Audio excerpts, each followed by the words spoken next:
నమస్తే, welcome to 69 TV news. నేను శ్రీకాంత్. ముందుగా బులెటిన్లో హెడ్లైన్స్ చూద్దాం.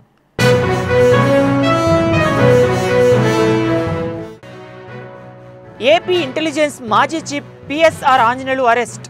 హైదరాబాద్ నుంచి విజయవాడకు తరలిస్తున్న ఏపీ పోలీసులు.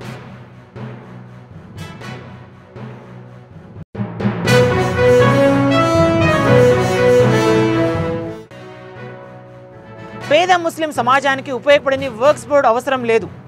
వెంటనే వర్క్స్ బోర్డును రద్దు చేయాలని డిమాండ్ చేసిన అల్ఫార్ రజా.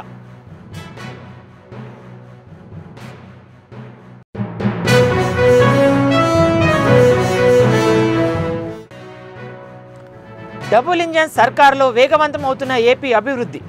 విజయవాడలో పర్యటిస్తున్న కేంద్ర మంత్రి శ్రీపాద్ యశోద్ నాయక్.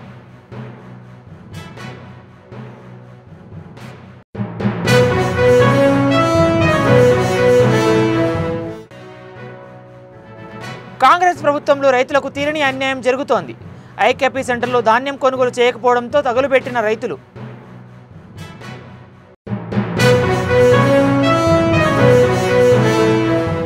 ఇక డీటెయిల్స్ చూద్దాం. ఐపీఎస్ అధికారి ఏపీ ఇంటెలిజెన్స్ మాజీ చీఫ్ పిఎస్ఆర్ ఆంజనేయులు అరెస్ట్ అయ్యారు. ముంబై నటి జత్వానికి వేధింపుల కేసులో ఏపీ సిఐడి అధికారులు ఆయన్ను హైదరాబాద్లో అరెస్టు చేశారు. వైసీపీ హయాంలో ఆంజనేయులు ఇంటెలిజెన్స్ చీఫ్గా పనిచేశారు. మాజీ సీఎం జగన్కు ఆయన అత్యంత విధేయుడిగా వ్యవహరించారు. ప్రస్తుతం పిఎస్ఆర్ ఆంజనేయులు సస్పెన్షన్లో ఉన్నారు. హైదరాబాద్ నుంచి ఏపీకి ఆయన్ను తరలిస్తున్నారు. జత్వాని కేసులో పూర్తి స్థాయిలో సిఐడి అధికారులు విచారించనున్నారు.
పేద ముస్లిం సమాజానికి ఉపయోగపడని వర్క్స్ బోర్డు అవసరం లేదని, వెంటనే వర్క్స్ బోర్డు రద్దు చేయాలని Muslim personal law board of India రాష్ట్ర అధ్యక్షుడు అల్తాఫ్ రజా కేంద్ర ప్రభుత్వానికి సూచించారు.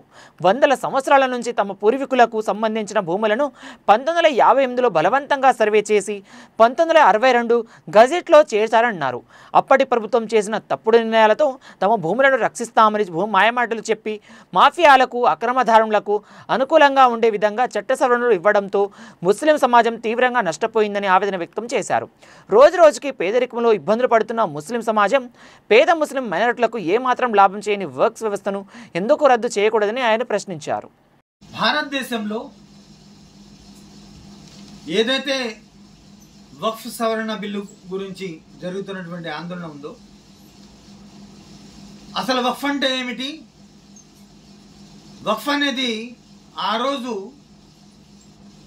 1958లో సర్వే చేయించి 1962 గజిట్లో చేర్చినటువంటి ఆస్తులు ఏదైతే ఉన్నాయో ఆ రోజు ఉన్నటువంటి ప్రభుత్వాలు మాకు నమ్మబలికి మేము ఈ స్థలాలకు రక్షణ కల్పిస్తాం, మేము తయారు చేస్తున్నామని చెప్పి దాని తర్వాత చట్ట సవరణ పేరుతో అది మాఫియాలకు కబ్జాదారులకు పూర్తిగా అనుకూలంగా ఉండే విధంగా ఏదైతే లక్షల ఎకరాలు ఉన్నాయో ఈ లక్షల ఎకరాలు ఉన్నప్పటికీ కూడా ముస్లింల అద్దెకి ఇవ్వము అని చెప్పేస్తున్నారు.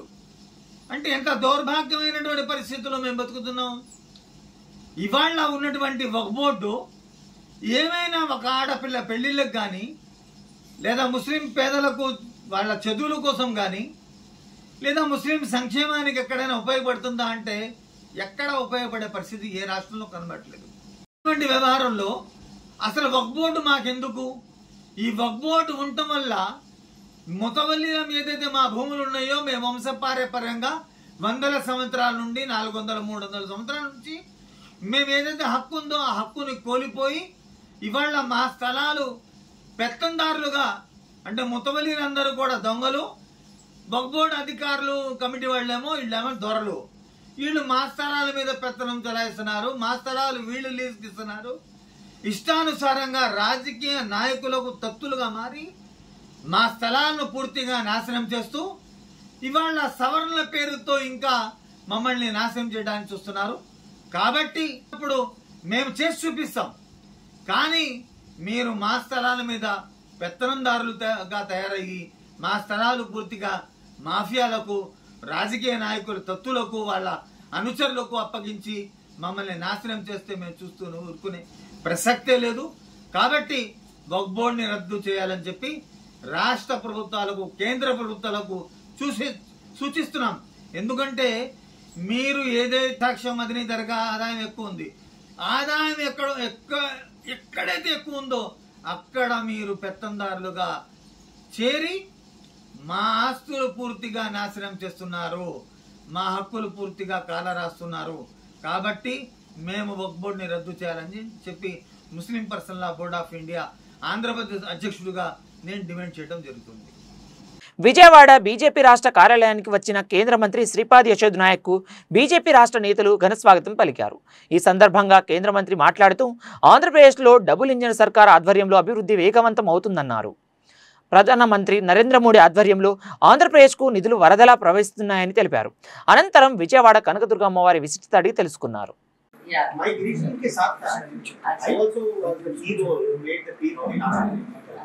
I will be giving the contact to I will give to the CM, I will give Bharat ji ke paas sara money. You were there then? Yeah. So you were waiting, I think I only took you inside. 3-4 लोग के साथ आप आए ना? How are you? No, which is Vijayawada, these are this complete Vijayawada. So we are the पास सब लोग का दुकान पर हो. Yeah. 68 states है. Number of six states. हमारा मिनिस्ट्री तो 5 डिस्ट्रिक्ट हो गए, 2-3 स्टेट बाकी है. సూర్యాపేట జిల్లా గుర్రం తండాలో రైతులు రోడ్డు ఎక్కారు. 20 రోజుల నుండి ఐకేపీలో ఎలాంటి కాంటాలు జరగక లారీలు రాక గవర్నమెంట్ పట్టించుకోకపోవడంతో ఆగ్రహించిన రైతులు వడ్లని తగలబెట్టారు. ఈ కాంగ్రెస్ ప్రభుత్వం వచ్చినప్పటి నుండి రైతుల సమస్యలు తీవ్రమైనట్లు ఆవేదన చెందుతున్నారు. రోడ్డుపై బైఠాయించి నిరసన తెలిపారు రైతులు.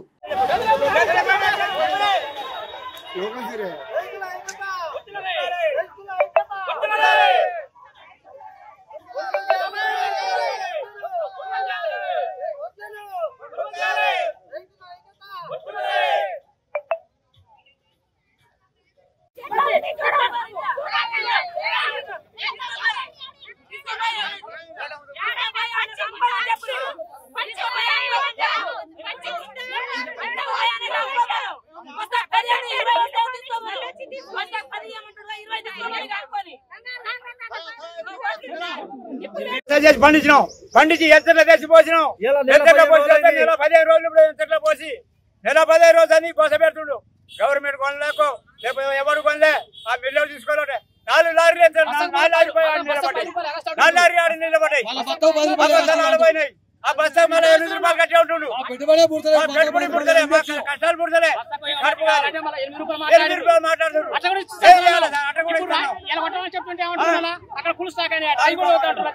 ఏం చెప్పాలి సార్? ఆ కడుపు గాలి మాట్లాడు. ఆ కడుపు గాలి ఆ మిల్లులోకి వచ్చి ఇంత తీసుకుంటాం. నిజంగా లేదు, చుట్టాలు లేదని మాట్లాడుతుండే. యాని తెచ్చా సూర్యపేట పోతా డబ్బు లేకుండా అయిపోయింది. 50 రూపాయలు పడుతుంది అట్లా ఇస్తున్నాను. ఇప్పుడు ఎక్కడికి చెప్తే అలా సాకైనా చెప్తాను. యజమానులకు భోజనంలో మత్తుమందు కలిపి నేపాలీ పనివారు భారీ చోరీకి పాల్పడిన ఘటన హైదరాబాద్ కాచిగూడ పోలీస్ స్టేషన్ పరిధిలో జరిగింది. 2 కిలోల బంగారం ఆభరణాలు 3 కోట్ల నగదుతో ఉదయించినట్లు సమాచారం. ఈ విషయాన్ని పోలీసులు గోప్యంగా ఉంచుతున్నారు. కాచిగూడ లింగంపల్లిలోని అమ్మవారి ఆలయం సమీపంలో ఓ పారిశ్రామికవేత్త కుటుంబంతో కలిసి ఉంటున్నారు. వారం క్రితం నేపాల్కు చెందిన భార్యాభర్తలు ఇంట్లో పనికి పెట్టుకున్నారు. వేసవి సెలవుల నేపథ్యంలో ఆయన కుమారుడు కోడలు విదేశయాత్రకు వెళ్లారు. పారిశ్రామికవేత్త ఆయన భార్య మాత్రమే ఇంట్లో ఉన్నారు. ఇదే అదనుగా ఆదివారం రాత్రి భోజనంలో పనివారు మత్తుమందు కలిపి దంపతులు మత్తులోకి వెళ్ళగానే ఇంట్లోని స్వర్ణాభరణాలు నగదుతో ఉడాయించారు. నిత్యం మార్నింగ్ వాక్కు వచ్చే పారిశ్రామికవేత్త రాకపోవడంతో సోమవారం ఉదయం ఆయన స్నేహితులు వెళ్లి తలుపు తట్టారు. అప్పటికి మగతోనే ఉన్న బాధితుడు తలుపు తీశాడు. ఆ తర్వాత దొంగతనం విషయం బయటపడింది. సమాచారం అందుకున్న పోలీసులు కేసు నమోదు చేసి దర్యాప్తు చేస్తున్నారు.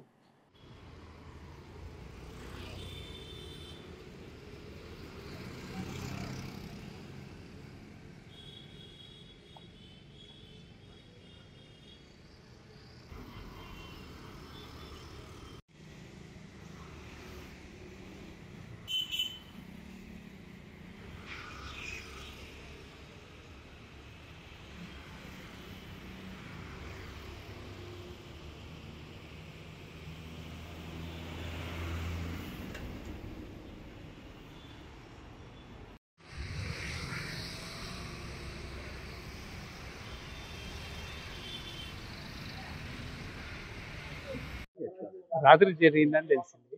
మాకు పొద్దున్న 8:30కే తెలిసింది. పొద్దున్న 8:30కు వాళ్ళని తీసుకొని పోతున్నారు. పోలీస్ వచ్చింది. ఎందుకు వచ్చింది పోలీస్ అని అనుకున్నాము. భార్య భర్తలను ఇద్దరిని వాళ్ళు పట్టుకొని తీసుకుపోతారు. వాళ్ళు కాన్షియస్ లో లేరు. వాళ్ళు పదార్థంలో తినే పదార్థంలో ఏదో కలిపినరంట. అయితే వాళ్ళని తీసుకోవడం వాళ్ళు నడవడానికి కూడా లేదు. ఇప్పటికి కూడా ఆమెకి ఇంకా కాన్షియస్ లో రాలేదు వాళ్ళ భార్య. అది సంగతి. కారు కూడా తీసుకొని పోయారు. అయిందట వాళ్ళు వచ్చి అంతే.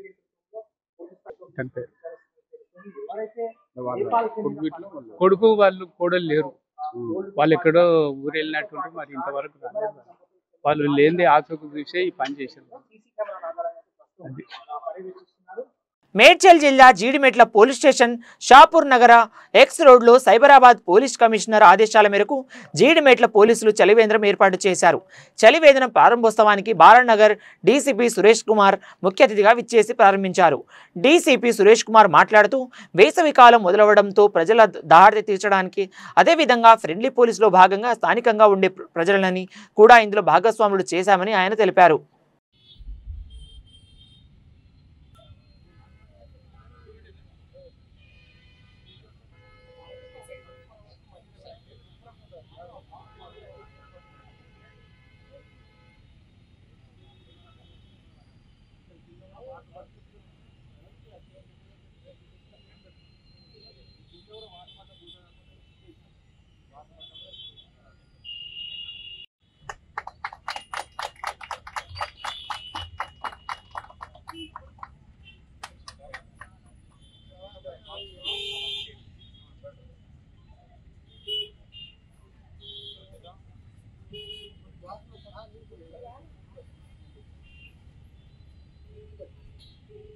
ఈరోజు సైబరాబాద్ పరిధిలోని బాలానగర్ జోన్ లిమిట్స్ లో ఉన్న జీడిమెట్ల పోలీస్ స్టేషన్ పరిధిలో షాపూర్ నగర్ ఎక్స్ రోడ్ లో చలివేంద్రం ఓపెన్ చేయడం జరిగింది.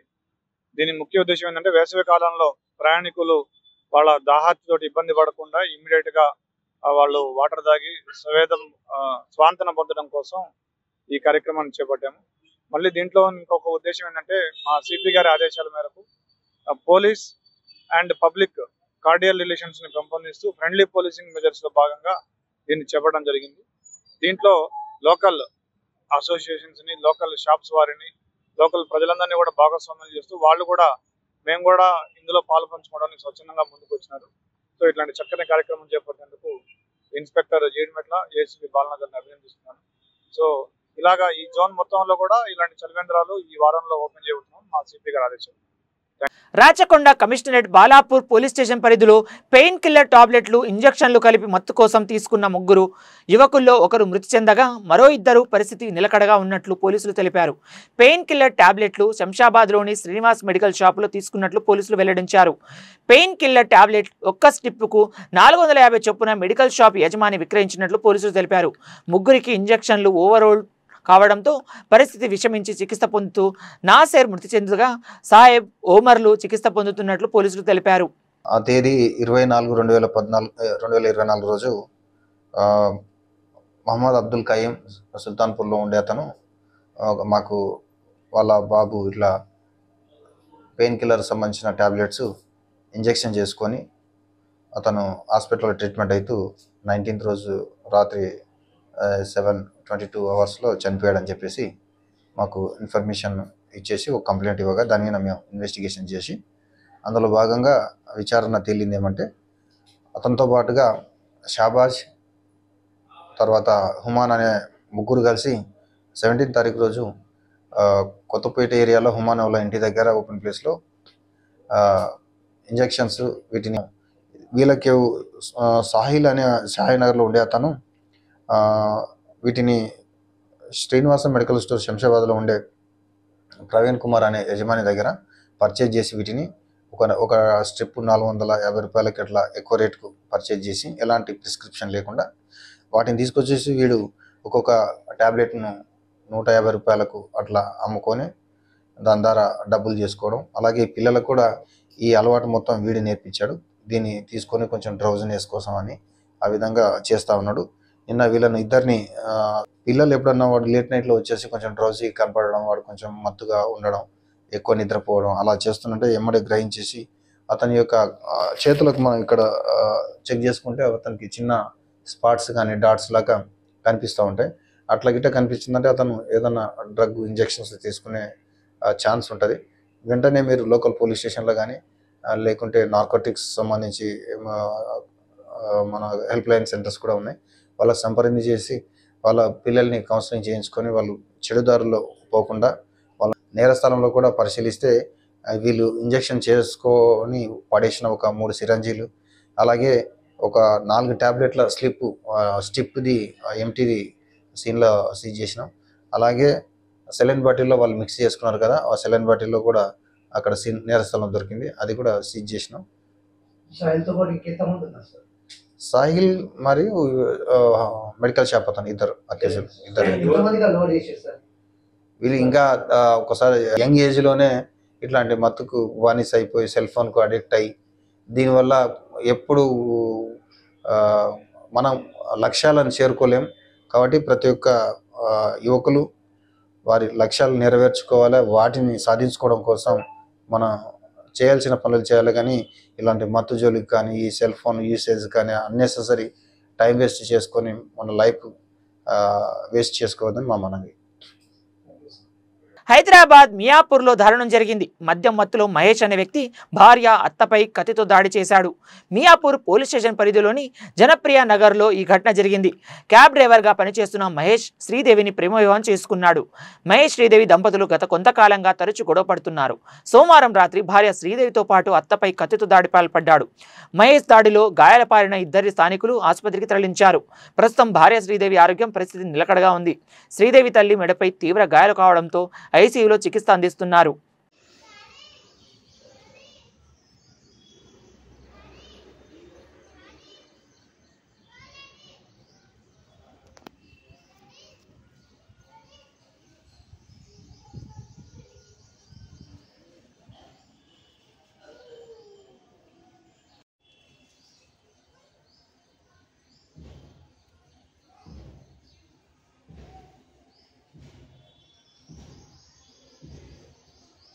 బులెటిన్ ముగించే ముందు మరోసారి హెడ్లైన్ చూద్దాం.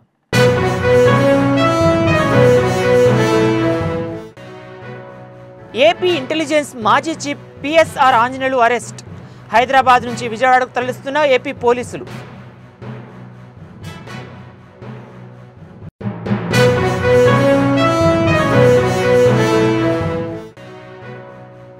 పేద ముస్లిం సమాజానికి ఉపయోగపడని వర్క్స్ బోర్డు అవసరం లేదు. వెంటనే వర్క్స్ బోర్డును రద్దు చేయాలని డిమాండ్ చేసిన అల్ఫార్ రజా.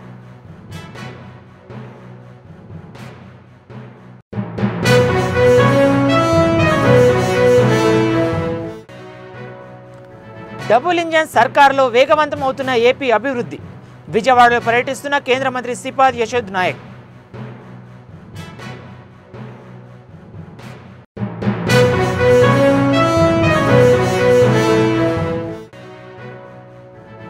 కాంగ్రెస్ ప్రభుత్వంలో రైతులకు తీరని అన్యాయం జరుగుతోంది. ఐకేపీ సెంటర్లో ధాన్యం కొనుగోలు చేయకపోవడంతో తగులుపెట్టిన రైతులు.